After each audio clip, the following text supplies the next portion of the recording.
베드로 후서 이 편지를 읽고 있는 사람들에게 큰 문제가 생겼어요. 그 문제는 외부의 문제가 아닙니다. 내부의 문제예요. 내부의 문제. 거짓 선생이라고 하는 이 내부의 문제가 생겼거든요. 우리가 여러분 신앙생활을 하면서 사실 큰 문제는 외부에서 오는 게 아니죠. 내 마음의 문제잖아요, 사실. 그죠? 외부에서 어떠한 문제가 나에게 오고 어떠한 심각한 고통스러운 상황과 환경이 내 앞에 놓여지느냐 보다 훨씬 더 우리 삶에 영향을 미치는 것은 그것이 아니라 내 마음의 자세인 거예요. 그것을 대하는 내 내면의 세계의 문제가 더 우리 삶에 큰 영향을 미친다는 것이죠. 이 베드로 후서를 읽는 사람들에게 여러분 외부의 문제도 있었어요. 핍박과 이 곤란, 이 신앙생활을 함으로 인해서 당시에 초대교회에 있었던 이 아픔과 고통이 얼마나 심각했겠습니까?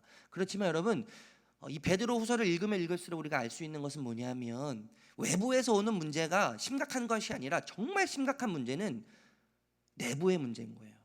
거짓 선생의 문제, 이것이 정말 더 심각한 문제였다는 것이죠. 혼란스러움에 빠뜨리고 예수 그리스도의 신앙에서 떨어져 나가도록 만드는 그런 상황이 이 내부의 이 거짓 교사들에 의해서 점점점 심각해져 가고 있는 것이죠. 그래서 이를 막기 위해서 베드로 후서를 이 베드로가 기록했습니다. 거짓 선생은 말씀드렸지만요, 내부의 적이에요. 내부의 적. 거짓 선생이 주는 이 그릇된 진리와 가르침으로 인해서 계속 떠나가는 거예요. 진리로부터 혼란스러움이 있는 것이죠. 지금까지 내가 가지고 있던 진리와 가치의 문제가 흔들리기 시작하는 거예요. 왜요? 이것보다 더 좋아 보이는 가치, 이것보다 더 진리스러운 진리가 보이기 시작하니까, 내 눈에 또 다른 것이 들어오기 시작하니까 내가 지금까지 가지고 있던 이 가치가, 진리가, 내가 확실하게 여겼던 그 가치와 진리가 흔들리기 시작하는 것이죠. 오늘 우리가 읽은 본문은 거짓 선생들의 삶의 모습에 대해서 이야기하고 있고요, 또 그들의 정체가 무엇인지를 이야기해요. 또 그들의 결말이 무엇인지, 이 세 가지를 이야기하는데 우리가 이것을 좀 살펴보면서 하나님께서 이 베드로 후서를 통해서 우리에게 말씀하시는 것이 무엇인가, 과연 우리가 어떤 마음으로 이 세상을 살아가야 되는가, 이 말세 시대를 살아가야 하는가, 이것을 함께 좀 고민하면 좋겠어요. 첫 번째, 우리 거짓 선생의 특징, 삶의 모습은 10절 초반절에 있습니다. 특별히 육체를 따라 더러운 정욕 가운데 행하며, 이렇게 이야기해요. 정욕 추구를 하는 거죠. 정욕 추구. 정욕은 이 단어를 보니까요, 욕망, 충동 이런 의미예요. 욕망, 충동. 그러니까 욕망을 따라서 충동적으로 살아가는 삶을 살아가는 거예요. 이 거짓 선생들의 삶의 이 특징은 욕망을 따라서 충동적으로 살아가는 거죠. 이것이 특징이에요. 두 번째는 오만과 자만입니다. 10절 후반절에 보면 당돌하고 자긍하며 떨지 않고 영광 있는 자들을 비방하거니와, 당돌하고 자긍하다라고 이야기해요. 이 당돌하다는 말은 건방지고 고집이 세요. 그리고 자만하다는 말은요, 독단적이고 뻔뻔스러움을 이야기해요. 당돌한 사람들, 건방진 사람들은 남의 이야기가 절대 들어오지 않습니다. 그 중심에 누가 있기 때문에 그런 거예요? 내가 있기 때문에 그런 거죠. 내가 옳은 거예요. 나만 옳은 거예요. 나만 옳기 때문에 다른 사람의 이야기가 절대 들어오지 않아요. 하나님의 음성이 절대 들어오지 않아요. 왜냐하면 내가 하나님이기 때문에 그런 거죠. 이 자만과 이 당돌함과 또 오만과 이 특징이 바로 여기에 다 있는 것이죠. 굉장히 독단적이지 않습니까? 뻔뻔스럽지 않습니까? 자신이 가는 길이 저주의 길임에도 불구하고 그것을 알지 못하고 뻔뻔스러워요. 되게 저도 가끔 뻔뻔스러울 때가 있어요. 틀렸음에도 불구하고 나중에 알게 되는 것이죠. 이 거짓 선생들의 특징은 이래요. 자신들이 거짓을 이야기함에도 불구하고, 자신들이 추구하는 것이 거짓임에도 불구하고 그것을 알지 못하는 거예요. 아주 뻔뻔스러워요. 아주 당당하죠. 고집이 세죠. 세 번째 특징은 어리석고 때를 분별하지 못해요.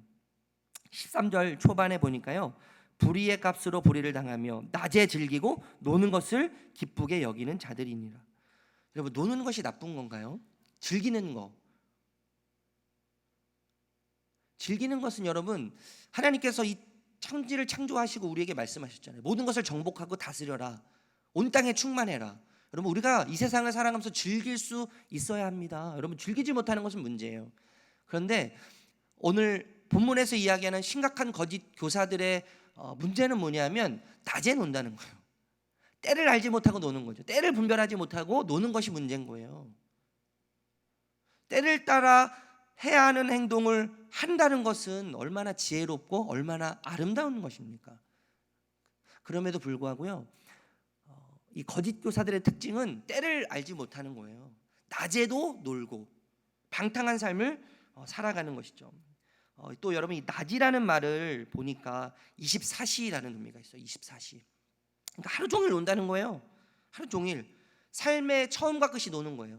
유일한 목적과 낚시 뭐예요? 노는 거예요. 즐기는 거. 이게 논다는 것은, 즐긴다는 것은요, 사치스럽다는 말입니다. 흥청망청 마시고 노는 것을 이야기하는 것이죠. 굉장히 사치스럽고 형편에 맞지 않고 흥청망청 마시고 즐기면서 살아가는 삶. 때를 모르고 무지하게 분별하지 못하면서 살아가는 삶을 이 거짓 선지자들이 살고 있다는 것이죠. 네 번째 특징은요, 14절 초반이에요. 음심이 가득한 눈을 가지고 범죄하기를 그치지 아니하고. 이 음심은 간음 아닙니까? 예수님께서 간음에 대해서 이야기하실 때요, 굉장히 강화하셨거든요. 강화. 그러니까 우리가 생각할 때는, 우리가 간음이라고 이야기할 때는 행위로 할 때만 간음이라고 이야기, 그것이 밝혀질 때만 간음이라고 우리가 이야기하지 않습니까? 그런데 예수님께서는 이 간음을 강화하세요. 머리로, 마음으로, 여자에 대해서 마음을 품으면 뭐예요? 그것이 간음이라고 강화하시는 거죠. 어떤 행위의 차원이 아니라 예수님은 마음의 차원에서 말씀하고 계시는 거예요. 예수님은 마음의 중요성을 너무나 잘 아셨죠. 오늘 이 베드로후서를 읽는 사람들의 문제도 그 문제 아니었겠어요? 마음의 문제예요. 마음의 문제. 내 마음이 지금 어디에 쏠려 있는가? 여러분, 그 사람을 이해하기 위해서는, 그 사람을 알 수 있는 방법은 그 사람의 마음이 어디에 가 있느냐를 보면 알 수 있는 거예요. 그 사람이 무엇을 추구하느냐, 이것을 보면 그 사람에 대해서 이해할 수 있는 거죠. 그 사람에 대해서 알 수 있는 것이죠. 여러분 자신을 알기 위해서 여러분들이 지금 추구하고 있는 것이 무엇이고, 내 머릿속에 지금 많이 생각나는 것이 무엇인지를 생각하면 여러분 자신을 알 수 있는 거예요. 내 존재를 알 수 있어요. 이 거짓 선생들은 달콤한 말로 유혹을 하면서 음심의 마음을 가지고 범죄하기를 그치지 아니에요. 간음하는 마음. 여자들을 볼 때마다 음심의 마음을 품는 것이죠. 여자들을 볼 때마다 음욕의 마음을 품는 거예요. 다섯 번째 특징은 탐욕이에요. 탐욕. 14절 후반절에 보니까 굳세지 못한 영혼들을 유혹하며 탐욕에 연단된 마음을 가진 자들이니. 여러분, 탐욕이라는 의미는 더 많이 갖고 소유하려는 욕심이에요. 탐욕이라는 것은 더 많이 갖고 소유하려는 욕심. 무조건 가지려고 하는 마음이 욕심이 아니고 탐욕이 아니고요, 더 많이 갖고 더 많이 소유하려는 것이 욕심이라는 거예요. 탐욕이라는 거예요. 있음에도 불구하고 남의 것을 뺏어서라도, 남의 것을 착취해서라도 가지려고 하는, 더 많이 갖고 더 많이 누리고 더 많이 소유하려고 하는 그 마음이 탐심이라는 거예요. 여섯 번째 특징은 자랑입니다. 여러분, 이 자랑이라는 뜻은 과도하다, 과장되다, 부풀어 있다, 이런 의미거든요. 마치 이 거짓 선생들의 모습은 구멍난 풍선과 같은 거예요. 구멍난 풍선. 조금만 시간이 지나면 어떻게 돼요? 터지든지 아니면 바람이 다 빠져서 볼품없이 되는 거 아니겠어요? 그럼에도 불구하고 자랑하고 있는 이 모습, 금방 사라질 것을 모르고 그것을 자랑하고 있는 이 거짓 선생들의 모습이 바로 구멍난 풍선과 같은 모습이라는 거예요. 이러한 특징을 가지고 있는 것이 거짓 선생들의 모습이에요. 저는 여러분, 이 거짓 선생들의 특징을 보면서, 여러분, 우리 가운데서 저를 포함해서, 여기 앉아 계신 우리 성도님들을 포함해서, 우리 모두를 포함해서 이 6가지 특징 중에서 자유로울 분이 계십니까? 정욕 추구와 오만과 자만과 어리석고 때를 분별하지 못하고 음심을 품고 음란하고 탐욕스럽고 자랑하는 것을 즐겨하는 이 거짓 선생들의 삶의 모습 가운데 하나라도 자유로울 수 있는 특징이 우리 가운데 있을 수 있겠어요? 그럼 제 자신을 보면 하나도 자유로울 수 있는 게 없어요. 저는 너무 정력 추구를 해요. 너무나 오만하고 자만하고 어리석고 때를 분별하지 못하고 음란하고 탐욕적이고 자랑하는 것을 즐거워하고, 한 사람도 자유로울 수 없는 거예요. 그래서 여러분 뭐가 필요해요? 결국에 하나님의 은혜를 필요로 하는 것이죠. 여기서 자유로울 사람은 아무도 없어요. 아무도 없어요. 어쩌면 더 많은 사람들을 만나고 있는 제가 이 문제 가운데 더 많이 빠질 수 있을 수 있어요. 더 많은 여자 성도님들을 만나고 더 많은 사람들을 대하면서 더 많이 신방을 다니면서 음란한 생각에 더 빠지기 쉬운 환경이 제 환경 아니겠습니까? 자랑하기 좋아하고 사람들을 만나면서 자랑하기를 좋아하는 모습이 제 마음속에 얼마든지 더 많이 있을 수 있다는 거예요. 여러분, 십자가를 거울 삼아서 우리의 모습을 늘 돌아봐야 되는 거 아니겠습니까? 유일한 거울은 십자가여야 돼요. 유일한 거울이 십자가가 되어서 내 모습을 비춰줄 때 내 모습을 발견할 수 있는 거 아니겠어요? 내가 지금 무엇을 추구하고 있는지, 내 삶의 목적이 무엇이 되었는지, 내 삶이 어떻게 변질되어서 내가 지금 무엇을 추구하고 있는지, 십자가가 거울이 될 때에, 십자가만이 거울이 되어서 나를 비춰줄 때에 내 모습을 발견할 수 있는 거예요. 그 앞에 결국 무릎을 꿇을 수밖에 없는 것이 우리의 모습 아니겠습니까? 거짓 선생들의 정체는 이성 없는 짐승이라고 12절에 이야기해요. 이성 없는 짐승. 여러분, 거짓 선생들이 처음부터 거짓 선생이었겠어요? 거짓 선생들 처음에 얼마나 열정적이고 순수했을까요? 아주 순수하게, 순결하게, 깨끗한 마음을 갖고 예수님을 따라가고 그 진리를 따라갔을 겁니다. 초대교회 때 처음부터 이단이 있지 않았어요. 거짓 선생들이 있지 않았어요. 그들이 변질되기 시작한 거죠. 변질되기 시작. 왜 변질되겠을까요? 아까도 말씀드렸지만요, 지금까지 내가 가지고 있던 진리가, 지금까지 내가 가지고 있던 가치가 새롭게 나타난, 새롭게 가치로 여겨진 그 어떤 것보다 더 가치 있게 여겨지기 시작하는 거죠. 그것보다 더 진리다워 보이기 시작하는 것이죠. 진리에 대한 확신이 혼란스러워지는 거예요. 그러면서 변질이 되기 시작하는 것이죠. 우리가 처음 예수님 믿을 때 얼마나 순수했습니까? 얼마나 우리가 깨끗했어요.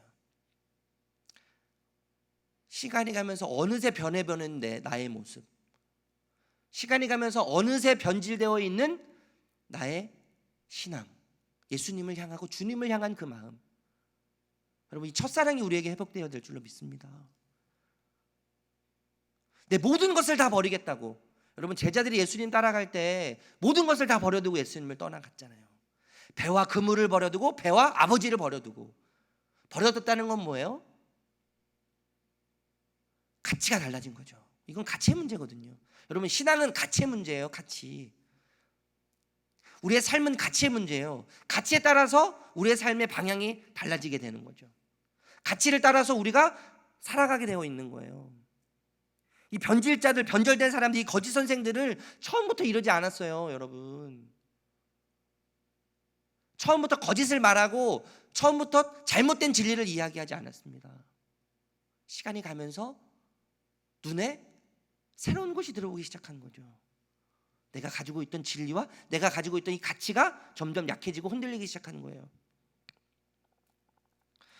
여러분, 짐승은 사냥의 대상입니다. 사냥의 대상. 거짓 선생들은 이성 없는 짐승이에요. 사냥의 대상이죠. 그리고 14절에 보니까 저주의 자식이라고 이야기합니다. 저주의 자식. 그러니까 이 거짓 선생의 정체성은 저주라는 거예요. 시작이 저주고 끝이 저주라는 거예요. 이거 본질적인 문제거든요. 근본의 문제거든요. 그들의 근본적인, 그들의 출발이 저주예요. 저주에 소속되어 있어요. 여러분, 제가 말씀드린 것 같은데, 제가 군대 갔을 때 별명이 저주받은 인간, 어둠의 자식, 신이 버린 인간이었거든요. 그 논산훈련소에서요, 150명 중에 81mm, 여러분 박격포, 여러분 남자분들은 아실 텐데 81mm 박격포 이제 그 대원을 뽑는데 150명 중에서 2명을 뽑았거든요. 두 명을 뽑는데 75대 1의 어마어마한 경쟁률 아니에요? 그 어마어마한 경쟁률을 뚫고 당당하게 제가 됐거든요. 얼마나 힘든지요. 그 강원도에서 또 군생활 하니까 산이 많지 않습니까? 그 산을 넘어 다니는 게 그 포를 들고 산을 넘어 다녀야 되니까 얼마나 무거운지요. 그래서 저희를 부르는 별명이요, 신이 버린 인간, 저주받은 인간, 어둠의 자식. 여러분, 거짓 선생들은 본질이 저주의 인간이에요. 저주받은 인간. 처음과 마지막이 뭐예요? 저주의 자식인 거예요. 이건 본질적인 문제거든요. 외형적으로 보이는 모습이 아니라 그들의 본질이 저주로부터 시작해서 저주로 맞춰지는 거예요. 그들의 정체성이 저주예요. 무엇을 하든지 최종 목적지는 어디예요? 저주예요. 저주. 망하는 길이죠. 또 세 번째는 발람 같은 자라고 이야기해요. 그들의 정체성에 대해서. 발람 같은 자. 여러분, 발람이라는 뜻은 탐욕자예요. 탐욕자. 백성을 파괴시키는 자. 여러분, 탐욕이라는 말은 아까도 말씀드렸지만요, 가지고 있는데 더 가지려고 하는 마음이요, 누리고 있는데 더 누리려고 하는 마음, 이게 탐욕이거든요. 여러분, 발람은 이 모압 왕 발락이 이스라엘을 저주해달라고 부탁을 해요. 이 발람에게 부탁을 하는데, 내가 너에게 은금을 줄 테니까 와서 이스라엘을 저주를 해달라. 그럼 이스라엘이 저주를 받을 거다. 그 은금이 욕심이 나서 나귀를 타고 갑니다. 나귀를 타고 가는데요, 나귀가 하나님의 사자가 앞에 서서 자기가 가는 길을 막는 것을 보기 시작한 거예요. 그래서 계속 가지 않으려고 하는데 이 발람이 어떻게 했어요? 채찍을 때리면서 가게 하는 거죠. 채찍을 때리면서 가게 할 때 나귀가요, 사람의 말을 하기 시작한 거예요. 하나님께서 지금 가지 못하도록 길을 막는데 왜 자꾸 나를 때리십니까? 내가 언제 당신의 주인의 말을 거역한 적이 있습니까?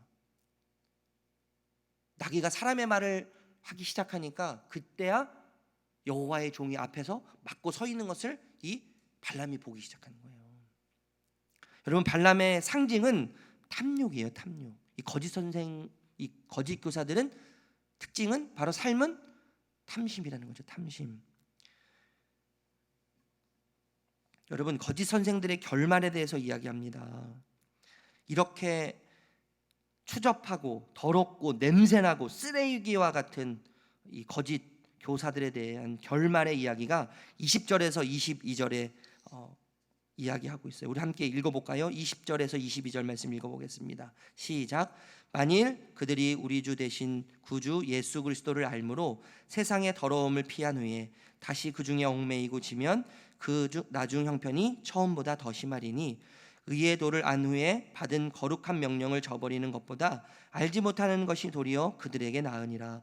참된 속담에 이르기를 개가 그 토하였던 것에 돌아가고 돼지가 씻었다가 더러운 구덩이에 도로 누웠다 하는 말이 그들에게 응하였도다. 아멘. 이 거짓 선생들의 결말을 한마디로 말하면 이거죠. 처음보다 나중이 더 좋지 않은 거예요. 처음보다 나중이 더 좋지 않은 게 이 거짓 선생들의 결말이에요. 그들의 최종 목적지는 결국 저주예요. 저주. 죽음이죠. 여러분, 우리의 최종 목적지는 우리가 창세기를 계속해서 보면서 알고 있는 것은요, 요셉의 형제들이 바로 왕 앞에 섰을 때 뭐라고 이야기했습니까? 우리가 잠시 애굽에 거류하러 왔다고 이야기해요. 거류.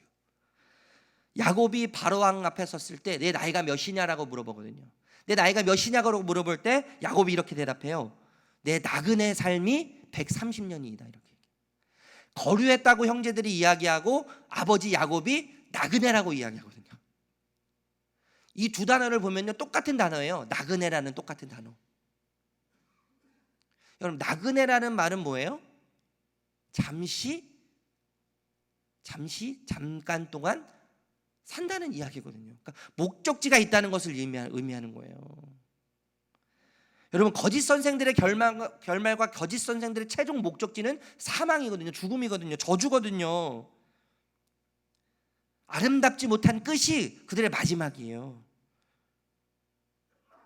그런데 여러분, 하나님을 아버지로 모시고 있는 사람들의 최종 목적지는 하나님인 거죠. 하나님. 그 풍요로우신 하나님.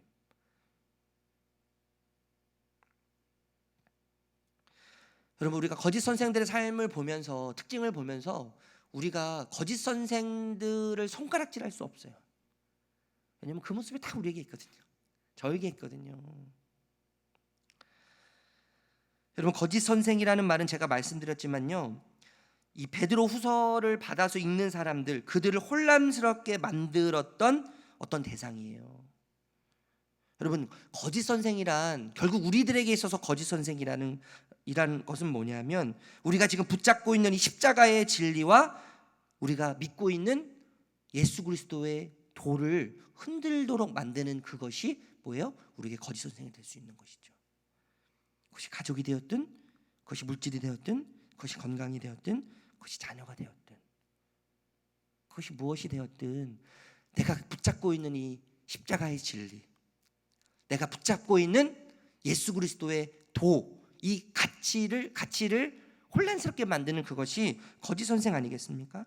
그런데 여러분, 거짓 선생의 가장 두드러진 특징은 내부자라는 거예요. 내부자요. 변질된 내부자. 사실 여러분, 큰 문제는 내 마음인 거예요. 적은 내 안에 있는 거죠. 내 안에. 여러분, 아까도 말씀드렸지만 우리가 십자가 앞에서 십자가를 거울 삼아 내 모습을 돌아봐야 할 줄로 믿습니다. 내 안에 거짓 선생이 무엇인지, 내 삶의 거짓 선생이 무엇인지 십자가를 거울 삼아서 우리가 쉼 없이 돌아봐야 하는 거예요. 거짓 선생에 미혹되지 않으려면 베드로가 이런 처방을 해요. 베드로전서 1장 12절 15절 말씀에 보니까 제가 읽어드릴게요. 그러므로 너희가 이것을 알고 이미 진리에 서 있으나 내가 항상 너희에게 생각하게 하려 하노라. 항상 너희에게 생각하려 하노라. 15절에 보니까요, 내가 힘써 너희로 하여금 내가 떠난 후에라도 어느 때나 이런 것을 생각나게 하려 하노라. 진리와 가치에 있어서 흔들리지 않기 위해서 베드로가 처방 내린 그 처방은 뭐냐면 기억하는 거예요. 기억하는 거예요. 언제 기억하는 겁니까? 항상 기억하는 거예요. 항상. 어느 때나 기억하는 거예요. 그래서 여러분, 이 기억하는 것인데 기억에 대한 일상성이죠. 일상성. 늘 기억하는 거예요. 외부의 환경이 어떠함과 상관없이 늘 기억하는 거예요. 기억함의 항상성이에요. 항상성. 여러분, 항상성이라는 말은요, 외부 환경과 생물체의 변화에 대응하여 순간순간 생물체 내의 환경을 일정하게 유지하려고 하는 현상. 그러니까 일정하게 유지하려고 하는 거. 이 현상이 항상성이거든요. 우리가 하나님을 기억하고 예수 그리스도를 기억하고 내가 예수 그리스도를 믿기 전에 어떤 존재였는가를 기억하면서 내가 예수 그리스도를 통해서 그 십자가를 통해서 내가 어떤 존재가 되었는지를 늘 기억하는 것이죠. 이 기억함이 우리에게 필요한 거예요.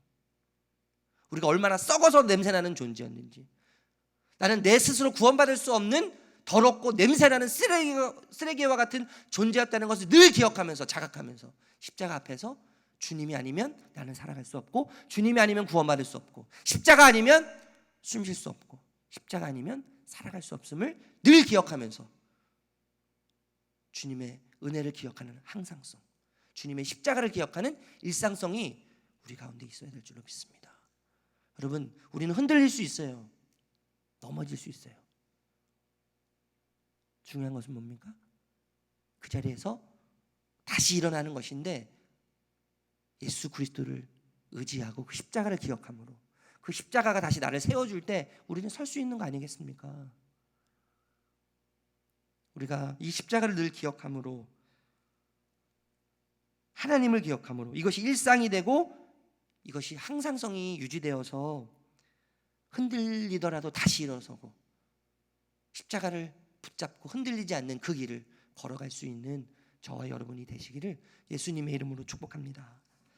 우리 함께 찬양하고 기도할까요?